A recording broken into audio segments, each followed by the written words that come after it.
Hindi pa sumusuko ang Miami kay Kevin Durant dahil nag-allocate sila ng cap space para kay KD pagdating ng 2026 off-season. Hindi pa nga nagsisimula yung 2026 regular season mismo. Mukhang nag-move on na sila kay Giannis dahil nga kasama na si Thanasis at hindi na rin magpapatrade si Giannis paalis ng Milwaukee Bucks.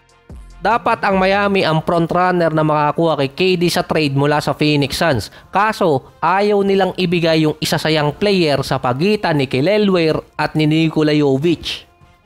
Sa ngayon wala pang contract extension si Kevin Durant pero nasa Rockets ang rights niya na makakapagbigay pa rin sila ng kontrata kay KD sa kasagsagan ng regular season dahil max contract lang naman ang meron deadline sa October 21.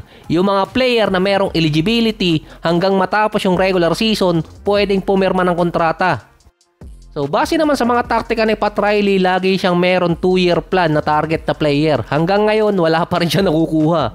Meron kasing 3 player ang mag-i-expire sa Miami pagdating ng off-season next year. Si Terry Rozier, Norman Powell at si Fontecchio.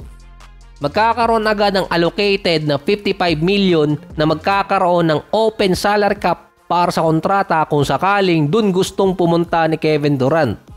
Sa mga report, walang interest na bigyan ng extension ng Houston si Kevin Durant. Pero base naman sa The Athletics, uunahin muna kasi ng Rockets na isay ng extension si Tari Eason. At doon pala mag-iisip ang Houston kung bibigyan nila ng contract extension si Kevin Durant. Kaya mukhang mabibigo rin ang Miami sa kakaintay kay KD. Base naman kay Arenas, walang star player ang gustong pumunta ng Miami dahil sa Heat culture at kay Pat Riley.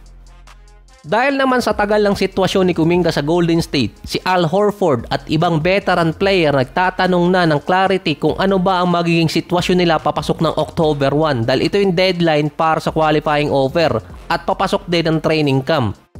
Sa tagal di umanong nag-iintay ni Horford at ni Melton, wala pa rin kontratang napupunta sa kanila. 4 na player kasi yung merong handshake deal, si Horford, Melton, GP2 at si Malcolm Brogdon.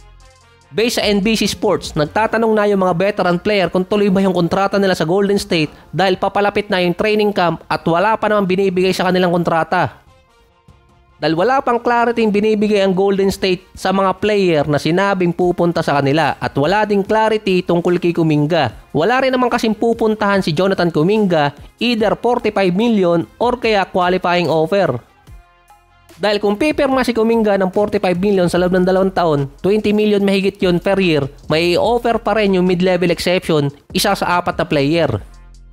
Base kasi kay Brett Siegel, ang iniisip kasing structure ng Golden State na maisasay nilang player ay yung magagamit din nila sa trade pagdating ng deadline sa February.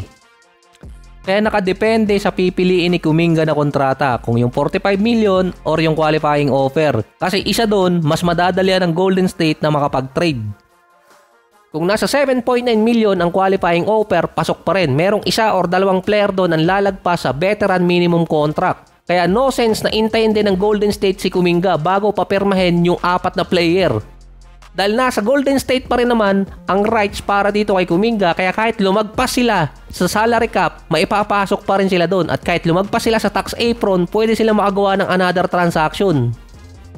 Dahil habang nag-iintay yung 4 na player at yung Golden State, dahil naman tinanggihan din ni Ben Simmons yung Knicks, si Al Horford, may interest ang Knicks bilang backup center sa kanya. Kahit si Malcolm Brogdon, isa din sa mga possible addition sa Knicks dahil hindi rin interesado si Ben Simmons sa minimum contract. Kaya yung isa sa 2 player na yan pwede pang mapunta sa Knicks.